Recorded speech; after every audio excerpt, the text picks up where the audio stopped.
Ladies and gentlemen, members of the IISS, welcome to the relaunch of the IISS Global Strategic Review and to tonight's opening dinner here in Stockholm. The IISS is delighted to begin a new series of global strategic reviews in the Nordic region.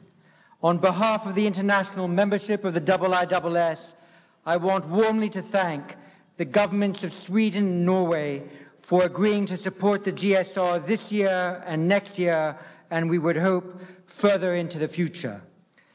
This year in Sweden, next year in Norway, the IISS has hosts of the GSR who share with us an international outlook, a tradition of intellectual provocation and reasoned debate, a vocation for the demanding challenges of conflict resolution, a commitment to international dialogue, and a keen appreciation of the need to think and act strategically. We feel at home here. Thank you for having us. This annual event is distinguished from our many other conferences, dialogues, and summits around the world by the fact that we try to cover all major regions and to assess the events and policies that may inspire or foreclose instability and conflict. We engage foreign and defense ministers, senior officials, strategists, and opinion formers, business people and entrepreneurs, most part of this global family that is the IISS membership.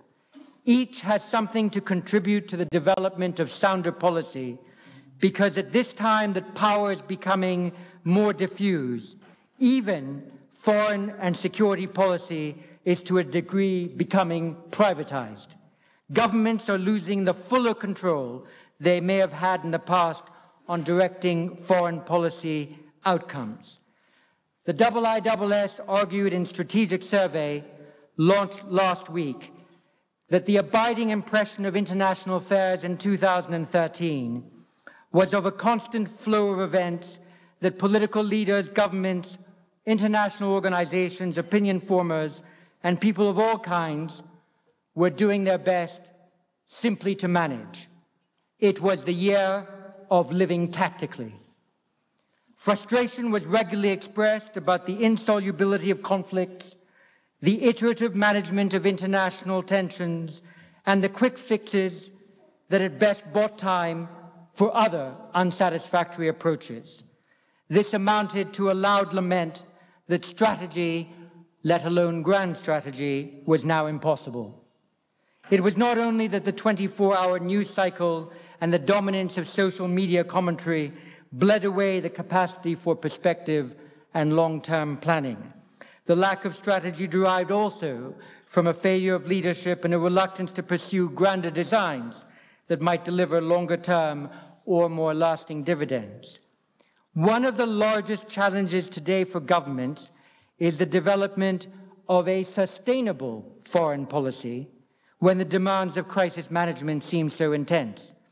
It may be that if more leaders were certain of their domestic strength, then genuine strategic action could be a more regular feature of international affairs. The strategic swagger of a number of countries, even in the so-called rising South, that have wanted to play a larger role in international affairs has this year, too, been limited by their domestic agendas and the imperative of economic renewal. That said, the modesty of strategic ambition in 2013 has perhaps had some benefits. Nothing is more dangerous than hubris in international relations. Perhaps another year of living tactically will be better than a year of strategic conceit. But the very tactical approach to every crisis will reinforce a sense that we live in a state of sublimated strategic anarchy. As each problem receives a tactical answer, the difficulty of building and sustaining a strategic approach compounds, leaving few satisfied. So the agenda at this year's Global Strategic Review is designed to invite more strategic thinking. It is our main opportunity in the year to put on display and for discussion the main threads of the IISS research program. Many of the speakers in plenary and in the breakout groups are IISS analysts, many of them of the younger generation, mixed with government officials and IISS members from around the world.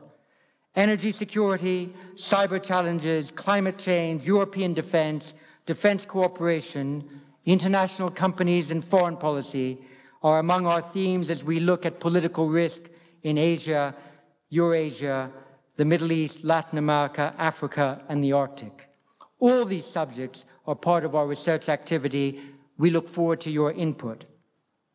Tonight, it is a real pleasure to have with us at our opening of the Global Strategic Review the co-authors of this relaunch of the GSR in the North. The IISS, Sweden, and Norway very quickly agreed last year on the principle that the IISS GSR should be based in the North. We have worked well with both countries. We look forward to collaborating further as we plan for Oslo next year and as we entrench the GSR in this part of the world. We thank Saab, the defense and security company with interests around the world, for sponsoring this opening dinner. Carl Bildt, Foreign Minister of Sweden, and Espen Barth Eide, Foreign Minister of Norway, have each in their own way worked tirelessly to promote sound conflict resolution and to advance an inclusive approach to the conduct of international affairs. I thank them for agreeing to kick off our discussions. Carl Bildt just arrived from the Crimea and next week engaged in the UNGA in New York. We look forward to your reflections on how Europeans and others can think strategically about the issue before us. And Espen Barth Eide, having served both as Defense and Foreign Minister of Norway, we look forward to your thoughts also on the current state of international relations. Thank you very much.